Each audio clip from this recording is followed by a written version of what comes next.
ఓం నమో వెంకటేశాయ. Hindu temples గైడ్‌కి స్వాగతం. నా పేరు రాజచంద్ర.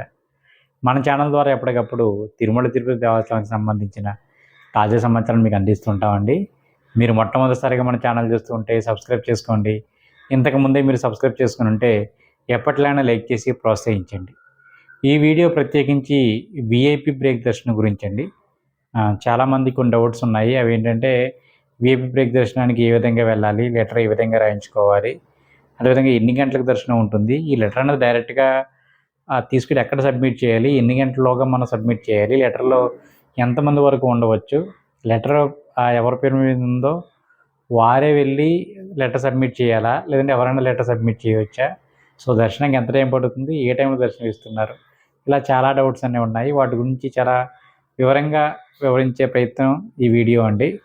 ఆల్రెడీ మా బావగారు సతీష్ గారు ఈ మధ్యనే తిరుమల వెళ్ళి వీఐపీ బ్రేక్ దర్శనం అనేది చేసుకుని వచ్చారన్నమాట వాళ్ళ ఫ్రెండ్స్తో. సో వారిని అడిగి మీకు ఈ వివరాలన్నీ కూడా అడిగి తెలుసుకునే ప్రయత్నం చేస్తానండి. గారు ఒకసారి రండి, పైకి రండి. నమస్తే అండి, బాగున్నారా? హిందూ టెంపుల్స్ కి స్వాగతం. Thank you. అసలు మీరు ఎమ్మెల్యే దగ్గర నుంచి లెటర్ ఎన్ని రోజుల ముందుగా తీసుకున్నారు? అంటే ముందుగా ఎమ్మెల్యే లెటర్ అనేది లెటర్ అంటే బ్రేక్ దర్శనానికి సంబంధించిన లెటర్ గురించి మాట్లాడుకుందాం మనం. అది ఎమ్మెల్యే దగ్గర నుంచి తీసుకోవచ్చు, ఎంపీ దగ్గర నుంచి తీసుకోవచ్చు, మినిస్టర్ దగ్గర నుంచి తీసుకోవచ్చు, అంటే రకరకాల ప్రోటోకాల్ పర్సన్స్ దగ్గర నుంచి తీసుకోవచ్చు. మేము తీసుకున్నది ఒక ఎమ్మెల్యే గారి దగ్గర నుంచి తీసుకున్నాం. మా అదృష్టం కొలితే ఆయన టీటీడీ బోర్డు మెంబర్ కూడా కుదిరింది. సాధారణంగా ఒక ఎమ్మెల్యే గురించి కానీ ఎంపీ గురించి మాట్లాడుకుంటే ఒక రోజుకి హైయెస్ట్ గా ఒక 11 మంది వరకు విఐపి దర్శనం చేసుకునే అవకాశం ఉంటుంది. వాళ్ళ సర్కిల్లో ఆ డేట్లు ఫిల్ అయిపోతే మనకి సాధ్యం కాదు. కానీ నా వరకు నేను ఒక నెల రోజుల ముందు అడగడం జరిగింది. ఆయన నెల రోజుల ముందు ఇవ్వడం జరిగింది. ఒకవేళ పొరపాటున ఎవరైనా ఆ డేట్లో వాళ్ళకి ఇబ్బంది కలిగితే మనకి అడ్జస్ట్ చేసేటువంటి అవకాశం ఉంటుంది. నేనైతే ఒక నెల రోజుల ముందు తీసుకున్నానండి. ఒక లెటర్ మీద ఎంతమంది వెళ్ళొచ్చు, మీరు ఏ రోజు తీసుకున్నారు? ఒక లెటర్ కి హైయెస్ట్ గా 6 సభ్యులు సార్. మనం ఒకవేళ ఆరుగురు వెళ్ళొచ్చు, లేదు మనకు నలుగురే ఉన్నారంటే వాళ్ళ వీళ్ళని బట్టి వేరే వాళ్ళని యాడ్ చేయడం జరుగుతుంది. హైయెస్ట్ గా ఒక లెటర్ 6 వెళ్ళొచ్చు. అందులో పిల్లలైతే 11-12 సంవత్సరాల పిల్లలు అయితే ఒక ఫ్యామిలీ ఉందనుకోండి, ఒక ఫ్యామిలీలో కూడా మీరు నలుగురు ఉన్నాం, అందులో ఒక 2 పిల్లలు అంటే 2 పిల్లలు కన్సిడర్ కాదు. 12 సంవత్సరాల పిల్లలు అయితే వాళ్ళు కన్సిడర్ కాదు. సో మీరు బ్రేక్ దర్శనం రాయించుకున్నారు కాబట్టి మీరు లెటర్ అనేది ఏ రోజు తీసుకెళ్ళి ఇచ్చారు? నాకు మీకు ఏ రోజు ఇచ్చారు దర్శనం మీకు? ఓకే, అంటే మన దర్శనం వచ్చేసి నెక్స్ట్ డే ఉంటే, ఫర్ సపోజ్ నాకు ఈ రోజు 6 గంటలకి దర్శనం అప్రాక్స్ ఈ రోజు డేట్ లో ఉంది అంటే ముందు రోజు అంటే 12 గంటల లోపు ఇవ్వాలి అని చెప్పేసి అంటారండి. కానీ అక్కడ మనలాంటి వాళ్ళు ఇంకా ఎక్కువ మంది ఉన్నారు. మనతో పాటు వేరే వేరే ప్రాంతాల నుంచి వచ్చిన వాళ్ళు ఉంటారు. కాబట్టి నా సజెషన్ ఏంటంటే యాజ్ ఎర్లీ యాజ్ పాసిబుల్, అంటే మీరు ఉదయం 6-7 గంటలకు మీరు వెళ్ళిపోగలిగితే మీరు బెటర్. అంటే నెక్స్ట్ రోజు మీ దర్శనం అండి, ఫర్ సపోజ్ రేపు దర్శనం అండి, ఈ రోజు ఉదయం 6 గంటలకే ఉండగలిగితే, అంటే అక్కడ క్యూ లైన్ కూడా ఉంటుందండి. విఐపీ లైన్ కదా అని చెప్పి మనం డైరెక్ట్ విఐపీ కాదు, ముందు మనకి విఐపీ లెటర్ ఇచ్చినటువంటి వ్యక్తి ఎవరైతే ఒక అడ్రస్ చేసిన వ్యక్తి ఉంటాడో ఆ అడ్రస్ చేసిన వ్యక్తి ప్లస్ ఈ ఎవరైతే 6 ఆధార్ కార్డులు ఉన్నాయో 6 ఆధార్ కార్డు దానికి అటాచ్ చేసి అక్కడ జేఈఓ ఆఫీస్ దగ్గర ఒక లెటర్ ఇవ్వడం జరుగుతుంది. ఫస్ట్ ఒక లెటర్ ఇచ్చి ఆ లెటర్ లో మనం ఎవరైతే 6 సభ్యులు ఉన్నారో 6 సభ్యుల పేర్లు రాసి మనకి ఎవరు ఈ లెటర్ ఇవ్వడం జరిగింది, ఆయన డిజిగ్నేషన్ ఏంటి, ఆయన ఫోన్ నెంబర్ ఏంటి, ఎంతమంది వచ్చాం, ఎవరి పేరు మీద లెటర్ ఇచ్చారు, ఆ ఫోన్ నెంబరు ఆ పేరు అని రాసి ఒక లెటర్ ఉంటుంది అనమాట. ఒక ఫామ్, అంటే లెటర్ కదా, ఒక ఫామ్. ఆ ఫామ్ మనం ఫిల్ చేసి ఈ followed by 6 members Aadhaar card plus ఈ మనకి ఎమ్మెల్యే గారు కానీ ఎంపీ గారు కానీ మన అధికారికంగా మనం ఇచ్చినటువంటి ప్రోటోకాల్ ప్రకారం ఇచ్చినటువంటి లెటర్ ని దానికి అటాచ్ చేసి ఒక లైన్ లో నిల్చోవడం జరుగుతుందండి. మనతో పాటే అక్కడ ఇదే పరిస్థితుల్లో విఐపీ హోదాల్లో వచ్చినటువంటి పర్సన్స్ అందరూ కూడా అక్కడ జేఈఓ ఆఫీస్ దగ్గర సేమ్ ప్రొసీజర్ అక్కడ మనం లైన్ లో నిలబడి ఈ చెక్కింగ్ చేసుకోవాల్సి వస్తుంది. ఫస్ట్ అంటే వచ్చిన పర్సన్ తనేనా కాదా, అంటే అక్కడ 2 వరుసల్లో 2 స్టెప్పుల్లో వెరిఫికేషన్ జరుగుతుందండి. ఫస్ట్ ఈ లెటర్ లో రాసిన పేర్లు, ఈ ఆధార్ కార్డు లో రాసిన పేర్లు ఒకటా కాదా ఫస్ట్ వెరిఫికేషన్ చేస్తారు. వెరిఫికేషన్ చేయించుకున్న తర్వాత పక్క వేరే కౌంటర్, 2 కౌంటర్లో, ఒక కౌంటర్ లో వెరిఫికేషన్ అవుతుంది, వేరే కౌంటర్ లో ఈ సర్టిఫై చేస్తూ మనకు ఒక స్లిప్ ఇస్తారు. అంటే మనం రిజిస్టర్ అయినట్టుగా, రిజిస్టర్ అయిన తర్వాత రిజిస్టర్ అయిన ఒక స్లిప్ ఇస్తారు. ఆ స్లిప్ పట్టుకుని అక్కడ వేరే ఆఫీస్ మళ్ళీ అని ఎంబీసీ 34 దగ్గరికి వెళ్తే మనకి ఏ రోజైతే దర్శనం అంటే ముందు రోజు మన కరెక్ట్ గా అటాచ్ ఏ టైంకి అయితే అక్కడికి వెళ్ళామో ఆ టైం దగ్గర నుంచి మరుసటి రోజు ఆ టైం వరకు మనకి రూమ్ కూడా ఇస్తారండి. వీఐపీ దర్శనం తీసుకున్న వారికి రూమ్ కూడా అలాట్ చేస్తారు. ఆ రూమ్ కి సంబంధించిన మెసేజ్ మనకి మన సెల్కి వస్తుంది. మన రిజిస్టర్డ్ మొబైల్ నెంబర్ ఏదైతే రాసామో ఆ రిజిస్టర్డ్ మొబైల్ నెంబర్ కి ఆ మెసేజ్ వస్తుంది. ఆ మెసేజ్ చూసుకుని ఎంబీసీ 34 అక్కడ మనకి ఇచ్చిన స్లిప్ లోనే ఒక కౌంటర్ నేము మనకి ఎక్కడ రూమ్ సెలెక్ట్ చేయబడ్డాయి ఇవన్నీ కూడా కౌంటర్ లోనే వస్తాయి. ఆ కౌంటర్ ఆ స్లిప్ తీసుకుని మన ఎంబీసీ 34కి వెళ్తే ఆ ఎంబీసీ 34 లో మనకి ఎక్కడ రూమ్ సెలెక్ట్ అయినాయి అని తెలుస్తుంది. కూడా ఫాలోడ్ మనం అక్కడికి వెళ్ళిపోగానే ఒక స్లిప్ మీద పలానా విశ్రాంతి భవన్ ఇక్కడ సంథింగ్ అక్కడ రిలేటెడ్ రూ. 50 రూ. 100 టికెట్లు ఇవి రూమ్స్ కాకుండా సెపరేట్ గా ఈ ఒక రూమ్స్ ఒక భవన్ అని చెప్పేసి ఉంటాయి. అందులో మనకి అలాట్ చేస్తారు. మనకి ఎక్కడ రూమ్ అలాట్ అయ్యింది అన్నది ఒక స్లిప్ మీద మనకి కనిపిస్తుంది. ఆ స్లిప్ పట్టుకుని మనం రూమ్స్ లోకి వెళ్ళిపోయి మనం రెస్ట్ తీసుకొచ్చండి. అంటే మీకు రూమ్స్ కోసం సిఆర్ ఆఫీస్ దగ్గరికి వెళ్ళాలండి, లేదంటే ఎంబీసీ 34 రూమ్ అంటే ఎంబీసీ 34 అనే దాంట్లో రూమ్స్ ఇస్తున్నారండి. అక్కడ నుండి మనం సిఆర్ఓకి వెళ్ళాలా, కొంతమందికి సిఆర్ఓ ఆఫీస్ దగ్గరికి వెళ్ళి రూమ్స్ తీసుకోమంటున్నారు. కానీ ఎంబీసీ 34 అన్నది ఖచ్చితంగా వెళ్ళాల్సిందే. కొంతమందికి ఎంబీసీ 34 అంటారు, కొంతమంది సిఆర్ఓ అంటారు. మాకు వచ్చింది ఎంబీసీ 34 లో వచ్చింది. మాతో పాటు నిలబడ్డ చాలా మంది కూడా ఎంబీసీ 34 వచ్చింది.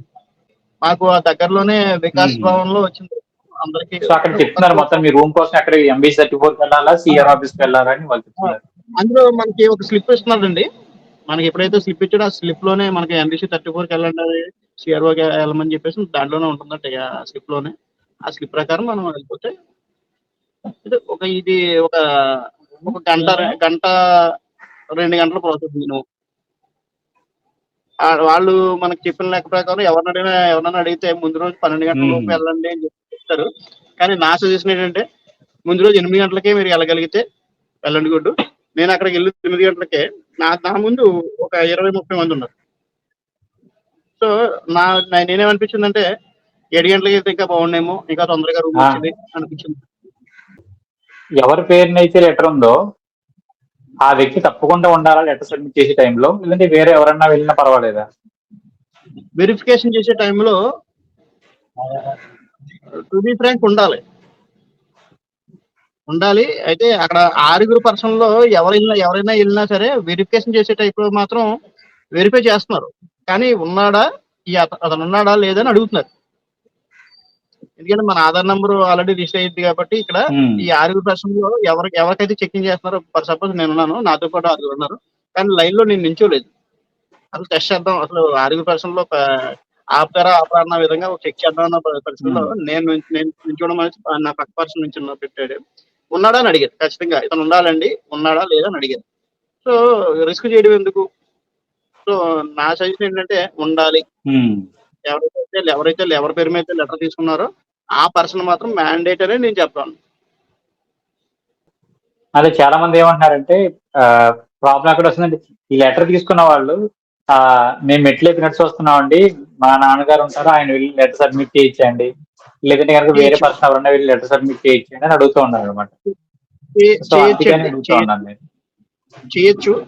లెటర్ అయితే సబ్మిట్ చేయొచ్చు. 6 ఎవరైనా సరే మనం ఆధార్ కార్డులు అయితే ఇస్తాం కాబట్టి followed person Aadhaar card plus 6 మిగతా రిమైనింగ్ 5% ఆధార్ కార్డులు ఇచ్చి ఖచ్చితంగా వాళ్ళు చెక్ చేసేటప్పుడు మాత్రం అడుగుతారు, ఇతను ఉన్నాడా లేదా, ఇతను లేకపోతే మీకు దర్శనం కాదు అని చెప్పేసి వాళ్ళు చెప్తారు. ఎవరైతే వెరిఫై ఉన్నారో, ఇప్పుడు మీ రిమైనింగ్ లో ఈ 5% లో మీ ఆధార్ నెంబర్ చెప్పండి, మీ పేరు చెప్పండి అంటాడు. జస్ట్ అతని ద్వారా కూడా చెకింగ్ అయితే జరుగుతుంది. అంటే ఇది మోస్ట్లీ మీరు అన్నట్టుగా మెట్లు ఎక్కువ వస్తున్నారు, ఒక గంట 2 గంటల్లో మీ దగ్గర చేరుకుంటారు అన్నటువంటి సందర్భాల్లోనే ఈ అస్త్రం వాడడం తప్ప మోస్ట్లీ ఈ సబ్మిట్ చేసేటప్పుడు ఆ పర్సన్ ఉండడం అనేది నాట్ మచ్ మ్యాండేటరీ. కానీ మీరు ఆ పర్సన్ అటువంటి రిస్క్ చేయొద్దు. ఒకవేళ అందరూ ఆఫీసర్లు ఒకేలా ఉండరు. నా సజెషన్ ప్రకారం ఒక్కొక్కసారి ఒక్కొక్క ఆఫీసర్ దాన్ని అలా చేయకపోవచ్చు. మేబీ మా గుడ్ లక్ మాకు దొరికిన పర్సన్ మమ్మల్ని ఎలా చేశాడు. కానీ నేను కూడా దూరంగా ఏం లేదు, జస్ట్ క్యూ లైన్ పక్కనే ఉన్నాను నేను కాబట్టి మాకు అంత రిస్క్ లా అనిపించలేదు. కానీ ఈ రిస్క్ చేయొద్దని నా సలహా. బాగా మీకు వాళ్ళు బ్రేక్ దర్శనం కన్ఫర్మ్ అయినట్టుగా ఎప్పుడు చెప్పారు? అదేవిధంగా దర్శనం ఎన్ని గంటలకి ఇచ్చారు మీకు? సో దర్శనం టైం కూడా చెప్పండి, ఎంత టైం పట్టింది మీకు అని. ఓకే. ఇప్పుడు నేను ఇందాక చెప్పినట్టుగా క్యూ లైన్‌లో నిలబడి వెరిఫికేషన్ చేయించుకున్న తర్వాత ఎంబీసీ అయితే ఎంబీసీ, సి ఉమ్, సిఆర్ఓ అయితే సిఆర్ఓ. మేము ఎక్కడికైతే రూములు తీసుకుంటాం ఫస్ట్ మనం తీసుకున్నది రూములు తీసుకుని రూమ్‌లోకెళ్ళి రిలాక్స్. రిలాక్స్ అయిన తర్వాత ఆ రోజు సాయంత్రం అంటే ముందు రోజు సాయంత్రం ఎగ్జాక్ట్ 5:30, 6 ఆ మధ్యలో వచ్చింది నాకు మెసేజ్. ఎక్కడ ఎప్పుడు కన్ఫర్మ్ అయిందన్నది. అక్కడే ఒక ఫాలోడ్ బై ఆ మెసేజ్‌లోనే ఒక లింక్ కూడా వస్తది మనకి. ఆ లింక్ పట్టుకొని మనం పే చేసి అమౌంట్ పే చేసేసి స్లిప్‌లు కూడా మనకి మనకి ఏ టైంకి దర్శనం అన్నది కూడా మొత్తం అంతా ఇన్ఫర్మేషన్ దాంట్లోనే ఉంటది. లేదు మనం ఆ రిస్క్ చేయొద్దు. మనం ఫోన్‌పే ద్వారా మనం చేయడానికి ఒకవేళ అవుతుందా? అవ్వదా? అన్న ఒక భయం ఉన్న పర్సన్స్ నా సలహా ఏంటంటే మనకి రూము పక్కనే గనుక అలాట్ అయితే అంటే ఎంబీసీ 34 దగ్గరే మనకి ఎక్కడైతే మనం ఎంబీసీ 34లో ఈ రూమ్‌కి సంబంధించిన ఇన్ఫర్మేషన్ స్లిప్ తీసుకున్నామో మళ్ళీ అక్కడికే ఎళ్ళిపోతే మనకు రిస్క్ ఉండదు. మోస్ట్‌లీ కొంతమంది రిస్క్ చేయడానికి ఒప్పుకోరు. అండ్ నిజానికైతే అక్కడ ఓ లింక్ ఉంటది. ఆ లింక్‌లోనే మనం అమౌంట్ పే చేసుకుంటే మనకి ఎన్ని గంటలకు దర్శనం అలాట్ అయిందన్నది కూడా అక్కడే వస్తది. ఆ రిస్క్ నేను చెయ్యనండి అన్నవాళ్ళు ఏం అక్కర్లేదు. డైరెక్ట్‌గా మనం ఎక్కడైతే మొదలయ్యామో ఎంపీసీ 34 పక్కనే ఉంటది కాబట్టి ఆ 34కి వెళ్ళిపోతే మనం మన సెల్‌కి ఒక మెసేజ్ వస్తదండి. ఆ so and so message like పలానా ఆ మెసేజ్ చూపించగానే మన ఫోన్ నంబర్ అడుగుతాడు. మోస్ట్‌లీ ఆడు అడిగేది ఫోన్ నంబర్ అడుగుతాడు. మన మెసేజ్ చూపించమంటాడు. ఆ మెసేజ్ చూసి ఫోన్ నంబర్ కన్ఫర్మ్ చేసుకొని వెంటనే ఒక స్లిప్ ఇస్తాడు మనకి. Per head 500. ఆరుగురైతే ఆరుగురు, నలుగురైతే నలుగురు. ఎంతమంది ఉంటే అంతమంది. పర్ హెడ్ 500 పే చేస్తే మనకి ఎన్ని గంటలకి దర్శనం స్లాట్ అంటే సో అండ్ సో టైంకి మాకొచ్చిన టైం అయితే 7 గంటలకల్లా మీరు రిపోర్ట్ చేయండి అని చెప్పేసి దాంట్లో ఉందండి. 7 గంటలకు రిపోర్ట్ చేయమని ఉంది. 7 గంటలకి మనం ఆ స్లిప్ తీసుకొని ఉమ్, ఆ నైట్ ఫ్రెషప్ అయిపోయి ఉదయం అంటే మనం హైరాణ పడాల్సిన పని లేదు. నా నా నా సజెషన్ ఏంటంటే 7 గంటలకి రిపోర్ట్ చేయమన్నాడు కాబట్టి మనం 7 గంటలకి రిపోర్ట్ చేయమన్నాడు.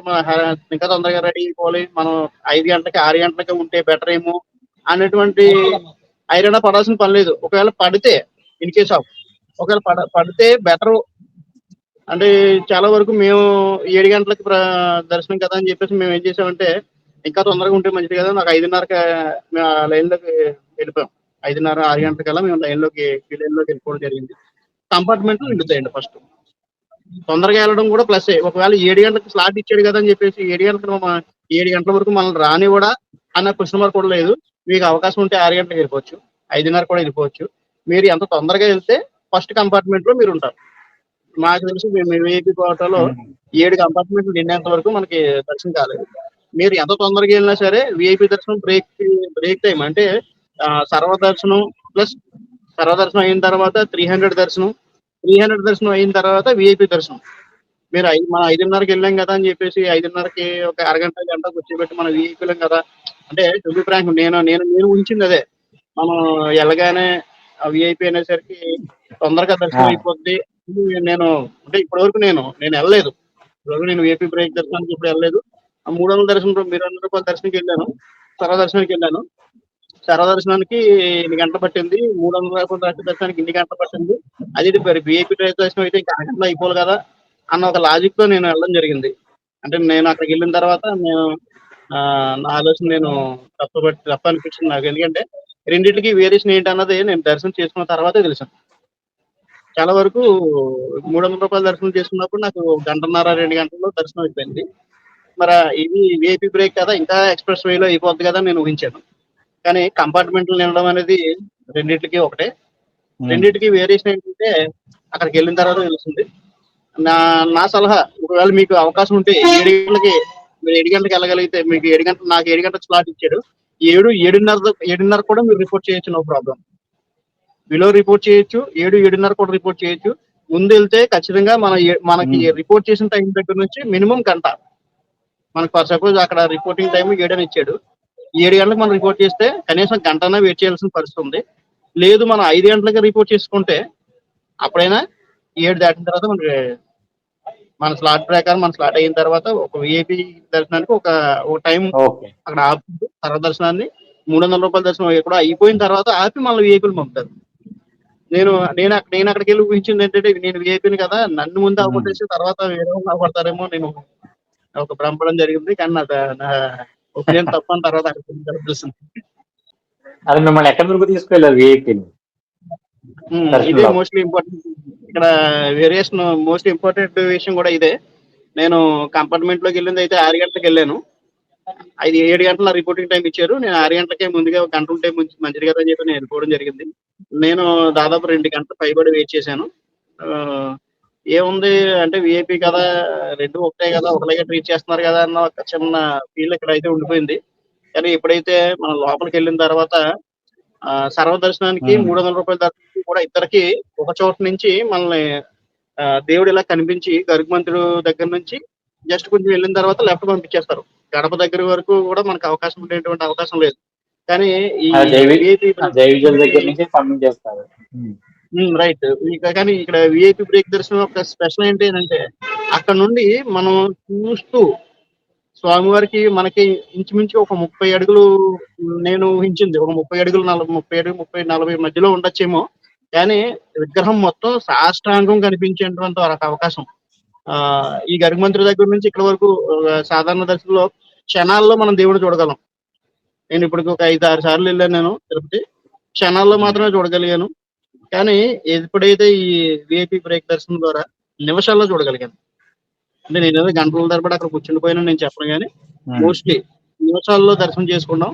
సాష్టాంగం మొత్తం స్వామివారి శిరస్సు దగ్గర నుంచి పాదాల వరకు మనం చూడగలిగేటువంటి అవకాశం నడుస్తూనే. ఆగి నుంచుండిపోయి మళ్ళీ కూర్చోబెట్టేసి అంత ఇది కాదు.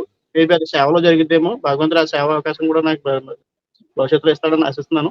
కానీ నిమిషాల్లో నడుస్తూ నడుస్తూ నడుస్తూ నడుస్తూ నడుస్తూ స్వామివారికి 30 అడుగుల దూరం వరకు కూడా మనం నడిచి అక్కడి నుంచి మళ్ళీ వెనక్కి మనకు అవకాశం ఉంటే వెనక్కి నడుచుకుంటూ అలా మళ్ళీ ఎక్కడైతే మనల్ని హైరానా కూడా లేదు. నడండి తోసేయడాలు ఎగబట్టుకుని లాగేసేంత సందర్భాలు లేవు. మేబీ మన విఐపి ట్రీట్మెంట్ కాబట్టి విఐపి ట్రీట్మెంట్ అలా కలిసి వచ్చిందని అనుకుంటున్నాను. అక్కడ ఇబ్బంది పెట్టిన సందర్భాలు కూడా లేవు. మన సాధారణంగా మన లోకల్లో ఏదైనా గుడి ఉంటే ఆ గుడిలో వెంకటేశ్వర స్వామిని ఎలా అయితే దర్శించుకుంటామో అదే విధంగా దర్శించుకోవడం జరిగింది.